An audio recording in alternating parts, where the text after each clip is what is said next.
নমস্কার বন্ধুরা, আপনারা সবাই দেখছেন সরকারি সংবাদ ইউটিউব চ্যানেল। বন্ধুরা, আপনাদের বাড়িতে যদি কোনো বিবাহিত পুরুষ মহিলা থেকে থাকে বা নতুন নতুন বিয়ে করেছে এমন যদি কোনো ছেলে মেয়ে থেকে থাকে, তাহলে কিন্তু আপনাদের জন্য একটা বিরাট বড় খুশির খবর রয়েছে।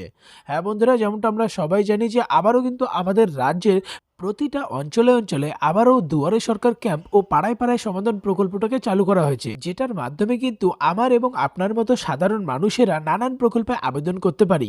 আর এমনও কিছু প্রকল্প রয়েছে যেটাতে আবেদন করলে কিন্তু আমরা প্রত্যেক মাসে মাসে আর্থিক সাহায্য সরাসরি আমাদের ব্যাংক অ্যাকাউন্টে পেয়ে থাকি।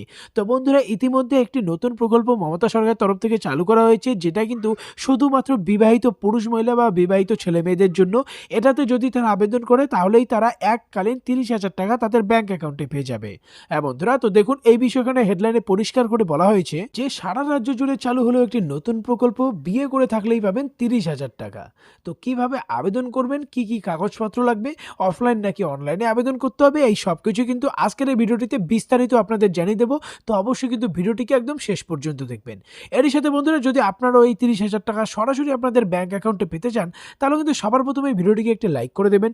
এরই সঙ্গে লাল রঙের সাবস্ক্রাইব বাটনে ক্লিক করে বেল নোটিফিকেশনটা অল করে দেবেন। তো বন্ধুরা, এখানে দেখুন প্রথমেই যেটা বলা হয়েছে যে আবেদন করতে গেলে কি কি কাগজপত্র লাগবে। দেখুন বলা হয়েছে 1 নম্বরে বলা হয়েছে ম্যারেজ সার্টিফিকেট থাকতে হবে, এরই সাথে bank account, Aadhaar card, voter card, PAN card এবং জাতিগত শংসাপত্র, এই ডকুমেন্টসগুলো লাগবে। এবারে বলা হয়েছে এই প্রকল্পে আপনারা আলাদা আলাদা কি কি সুবিধা পাবেন। দেখুন বলা হয়েছে এই প্রকল্পে আবেদন করলে বিবাহিত মহিলা এবং পুরুষদের 30,000 টাকা দেওয়া হয়। আর এটাতে কিন্তু মহিলা এবং পুরুষরা উভয়ই আবেদন করতে পারবেন, কিন্তু টাকা কিন্তু শুধু একজনকেই দেওয়া হবে। এরই সঙ্গে বলা হয়েছে ম্যারেজ সার্টিফিকেট না থাকলে কিন্তু এই 30,000 টাকা আপনারা নিতে পারবেন না। আর আবেদনপত্র ভেরিফাই এর পর আবেদনকারীর ব্যাংক অ্যাকাউন্টে 30,000 টাকা দিয়ে দেওয়া হবে। এবার কথা হচ্ছে কিভাবে আবেদন করবেন। দেখুন বলা হয়েছে আবেদন করা হবে কিন্তু এটা মূলত অফলাইনে। উপযুক্ত ডকুমেন্টস নিয়ে আপনাকে BDO office, SD office, project অফিসারের কাম ডিস্ট্রিক্ট ওয়েলফেয়ার অফিসারের সঙ্গে যোগাযোগ করতে হবে। তবে অবশ্যই কিন্তু আপনাকে ইন্টারকাস্ট ম্যারেজ করতে হবে, তবেই কিন্তু এই 30,000 টাকা আপনি নিতে পারবেন।